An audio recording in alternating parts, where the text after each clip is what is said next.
हरे Krishna everyone. आप सभी कुशल मंगल होंगे, ऐसी मेरी सबके लिए शुभकामनाएं हैं। और कार्तिक मास व्रत आप पूरे उत्साह उल्लास के साथ कर रहे होंगे, ऐसी भी मैं आशा रखती हूँ आप सभी से। और कार्तिक व्रत में आप श्री कृष्ण, विष्णु जी और तुलसा महारानी का और दीपदान बहुत अच्छे तरीके से कर रहे होंगे। आप प्रभु की कृपा पाने के लिए, प्रभु से भक्ति की कामना करने के लिए, और अन्य तो हमें कुछ भी नहीं चाहिए, क्योंकि संसार का जो कुछ भी है सब क्षय होने वाला है, सब नष्ट होने वाला है। इसलिए हमें संसार की किसी भी वस्तु की कामना ना करते हुए कार्तिक मास में श्री कृष्ण से केवल और केवल भक्ति मोक्ष की प्राप्ति के लिए प्रार्थना करनी चाहिए। कृष्णा डिवोशन चैनल पर आप सभी ने पिछले वीडियो में कार्तिक मास के व्रत नियम महत्व के बारे में जानकारी प्राप्त की और लाभ प्राप्त हुआ होगा आपको, ऐसी मेरी सबके लिए आशा है। और चलते हैं आज के वीडियो में। हम कार्तिक व्रत की कथा कहते हैं और कार्तिक मास में हर रोज प्रतिदिन सवेरे आपको कार्तिक मास की कथा महात्म में श्रवण करना चाहिए।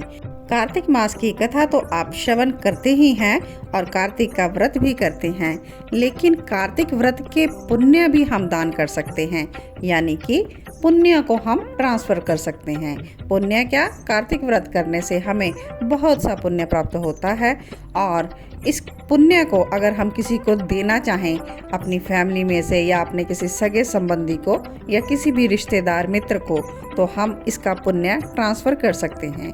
तो इसके बारे में भी एक कथा प्रचलित है। तो कार्तिक महात्म की कथा तो आप श्रवण कर ही रहे हैं, और इसमें यह कथा मुख्य है कि कार्तिक व्रत के पुण्य दान से क्या फल मिलता है। तो इसके बारे में हम आज के वीडियो में जानेंगे। तो जो न्यू व्यूअर्स हैं, चैनल को सब्सक्राइब ज़रूर कर लें और कथा अच्छे से ध्यान से मन लगाकर आप श्रवण करें और पुण्य को प्राप्त करें। बोलिए कार्तिक महात्म्य की जय हो। आज की कथा कार्तिक व्रत के पुण्य दान से एक राक्षसी का उद्धार। और कथा कर रहे हैं नारद जी। नारद जी जो कि भक्ति के दाता हैं, और उन्होंने भगवान से संकल्प किया है कि जन जन तक वो भक्ति का संदेश देंगे। और नारद जी से प्रश्न कर रहे हैं राजा पृथु जी। राजा पृथु जी जो कि भगवान की कथाओं से कभी भी उनका मन नहीं भरता, और राजा पृथु ने तो 1000 कान मांग लिए थे कि वो हमेशा भगवान की कथा श्रवण करते रहें। तो ऐसे ही वक्ता और श्रवणकर्ता होने चाहिए। राजा पृथु ने कहा कि कार्तिक का व्रत करने से किस महान फल की प्राप्ति होती है, वर्णन कीजिए।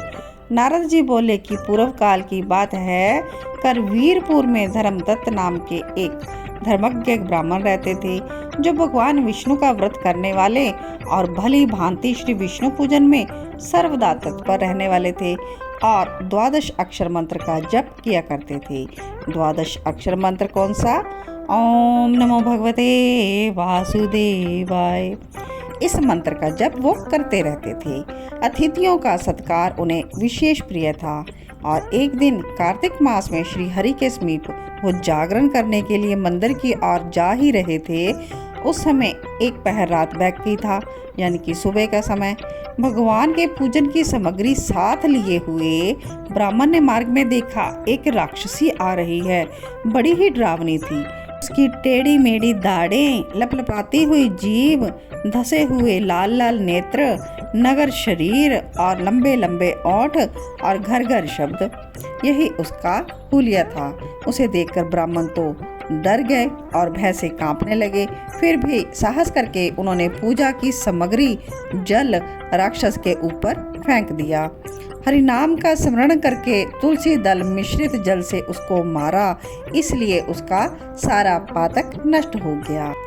और उसने ब्राह्मण को दंडवत प्रणाम किया और कहा कि पूर्व जन्म के कुछ कर्म थे, उनके कुपरिणाम के वश मैं इस दशा पर पहुंची हूँ। अब कैसे मुझे उत्तम गति प्राप्ति होगी, यह बताइए। राक्षसी को अपने आगे प्रणाम करते हुए जब उसके पूर्व जन्म के कर्मों का वर्णन करते हुए देखा ब्राह्मण ने, तो उसको बड़ा आश्चर्य हुआ। वह बोले किस कर्म के फल से तुम इस दशा को पहुंची हो, कहाँ से आई हो, तुम्हारा नाम क्या है, क्या तुम्हारा आचार विचार है, कैसा है, ये सब बात मुझसे कहो। तब राक्षसी ने कहा कि पूर्व जन्म में सौराष्ट्र नगर में एक भिक्षु नाम के ब्राह्मण थे, तो वो उसकी पत्नी थी और उसका नाम कलहा था और वो बड़े ही भयंकर स्वभाव वाली थी। उसने अपने पति को कभी भला ही नहीं किया, कभी मीठा भोजन नहीं परोसा और उनकी आज्ञा का भी उल्लंघन किया करती थी और कलह उसे बहुत विशेष प्रिय था। तो इसलिए ब्राह्मण मुझसे सदा ही उद्विग्न रहा करते थे और इसीलिए पति ने दूसरी स्त्री से विवाह करने का विचार भी कर लिया। तब मैंने विष खाकर अपने प्राण त्याग दिए। फिर यमराज के दूत आए और मुझे बांधकर पीटते हुए यमलोक में ले गए। यमराज ने मुझे उपस्थित देख चित्रगुप्त से पूछा कि देखो तो सही, इसने कैसे कर्म किए हैं, इसे शुभ कर्म का फल मिलेगा या अशुभ का। तो चित्रगुप्त ने कहा कि धर्मराज, इसने तो कोई भी शुभ कर्म किया ही नहीं। यह स्वयं मिठाइयाँ उड़ाती थी और अपने स्वामी को कुछ भी ना देती थी, इसलिए यह चमगादड़ की जोनी में जन्म लेकर अपनी विष्ठा खाते हुए जीवन को धारण करे। इसने सदा अपने स्वामी से द्वेष किया है और सर्वदा कला में ही इसकी प्रवृत्ति रही है, इसलिए यह शुक्र की योनि में भी जन्म ले और विष्ठा का भोजन करती हुई अपना समय व्यतीत कर। जिस बर्तन में भोजन बनाया जाता था यह उसी में ही खा लिया करती थी। इस दोष के प्रभाव से यह अपनी ही संतान का भक्षण करने वाली बिल्ली हो तथा अपने स्वामी निमित्त बनाकर इसने आत्मघात किया है, इसलिए यह निंदनीय स्त्री है। कुछ काल तक यह प्रेत के शरीर में भी निवास करे। दूतों के साथ इसको यहाँ से मरुदेश में भेज देना चाहिए। वहाँ चिरकाल तक यह प्रेत का शरीर धारण करे और इसके बाद यह पापनी 3 योनियों का भी कष्ट भोगेगी। कलहा कहती कि ब्राह्मण जी, मैं वही पापनी कलहा हूँ। प्रेत के शरीर में आए मुझे 500 वर्ष व्यतीत हो गए हैं। मैं सदा ही अपने कर्म से दुखित और भूख प्यास से पीड़ित रहती हूँ। तो एक दिन मैंने भूख प्यास से पीड़ित होकर बनिए के शरीर में प्रवेश कर लिया और उसके साथ दक्षिण देश में कृष्णा और वेणी के संगम पर आई।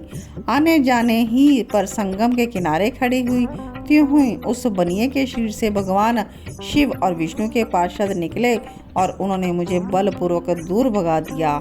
द्विज श्रेष्ठ, तब से मैं भूख का कष्ट सहन करती हुई इधर उधर घूम रही थी। इतने में ही आपके ऊपर मेरी दृष्टि पड़ी। आपके हाथ में तुलसी मिश्रित जल का संसर्ग पाकर मेरे पाप नष्ट हो गए हैं। मुझ पर कृपा करें और बताएं कि इस प्रेत शरीर से और भविष्य में होने वाली 3 योनियों से मैं किस प्रकार मुक्त होंगी। तो नारद जी कहते हैं, कलहा के यह वचन सुनकर ब्राह्मण धर्मदत्त को उसके कर्मों के परिणाम का विचार करके बड़ा ही आश्चर्य भी हुआ और दुख भी हुआ और गलानी ही उसकी देखकर उनका हृदय करुणा से द्रवित हो उठा और बोले कि तीर्थ, दान और व्रत आदि करने से सब पाप नष्ट हो जाते हैं, लेकिन तुम तो प्रेत के शरीर में स्थित हो, इसलिए शुभ कर्म तो तुम कर नहीं पाओगी। तुम्हें देखकर मुझे बहुत ही ग्लानि हो रही है। मेरे मन में बड़ा ही दुख हो रहा है। तुम दुखनी हो, तुम्हारे उद्धार के लिए मुझे ऐसा लगता है कि मुझे कुछ करना चाहिए, तभी मेरे चित्त को शांति मिलेगी। इसलिए मैंने जन्म से लेकर आज तक जो कार्तिक व्रत का अनुष्ठान किया है ना, उसका आधा पुण्य लेकर तुम उत्तम गति को प्राप्त होगो। तो ऐसा कहकर धर्मदत्त ने 12 अक्षर मंत्र का श्रवण कराते हुए तुलसी मिश्रित जल से ज्यों ही उसका अभिषेक कर दिया, त्यों ही वह प्रीत शरीर से मुक्त हो गई और दिव्य रूप धारणी देवी हो गई और धधकती हुई आग की ज्वाला के समान तेजस्वी दिखाई देने लगी। लावण्य से तो वो ऐसी जान पड़ती थी मानो साक्षात लक्ष्मी हो। तभी आकाश से एक तेजस्वी विमान उतरा और उसमें श्री विष्णु रूप जैसे 2 पार्षद भी थे और पुण्यशील और सुशील नामक के पार्षदों ने उस देवी को विमान पर चढ़ा लिया। धर्मदत्त ने भी जब विमान को देखा तो उन्होंने विष्णु जी के पार्षदों को प्रणाम किया और दोनों पार्षद बोले, तुम भगवान विष्णु की आराधना में संलग्न रहते हो और दीनों पर दया करने का तुम्हारा स्वभाव है। तुम धर्मात्मा हो और श्री विष्णु का व्रत करने वाले हो, बचपन से लेकर आज तक जो कार्तिक का व्रत किया उसके आधे फल का आपने ट्रांसफर कर दिया है, तो अपने पुण्य को दान कर दिया है, इसलिए आपने दूना पुण्य प्राप्त कर लिया है। यानी कि एक तो पुण्य आपने किया ही था व्रत करके, और किसी को दान कर दिया तो उसका आपको दुगना आपको लाभ प्राप्त होगा और दुगना पुण्य आपका लिखा जाए। तुम अपनी आयु भोगने के उपरांत शरीर का अंत होने पर भगवान विष्णु के वैकुंठ धाम में जाओगे और उन्हीं के समान रूप धारण करके वहीं पर समीप उनके निवास करोगे। जो कोई भी लोग श्री विष्णु जी की भक्ति पूर्वक आराधना करते हैं वे धन्य हैं और कृतकृत्य हैं। संसार में उन्हीं का जन्म लेना सार्थक है। और पूर्व काल में राजा उत्तानपाद के पुत्र ध्रुव को भी ध्रुव पद पर स्थापित कर दिया था, क्योंकि उन्होंने भगवान श्री हरि की भली भांति आराधना की थी। तो श्री विष्णु जी की यदि भली भांति आराधना की जाए तो वो प्राणियों को क्या नहीं दे डालते। भगवान के नामों का स्मरण करने मात्र से ही देहधारी जीवों को सद्गति की प्राप्ति हो जाती है। गजराज को ग्रह ने पकड़ लिया था पूर्व काल में जब, तो उस समय उसने श्री हरि के नाम स्मरण से ही संकट से छुटकारा पा लिया था और भगवान की समीपता प्राप्त कर ली थी। और वही अब भगवान का जय नाम से प्रसिद्ध पार्षद है।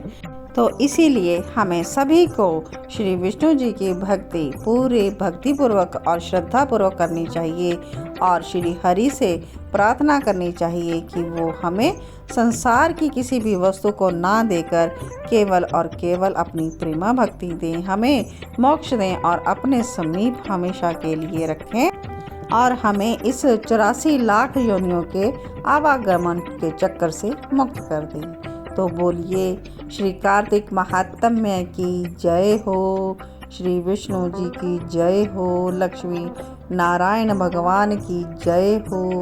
ओम नमो भगवते वासुदेवाय। ओम नमो भगवते वासुदेवाय।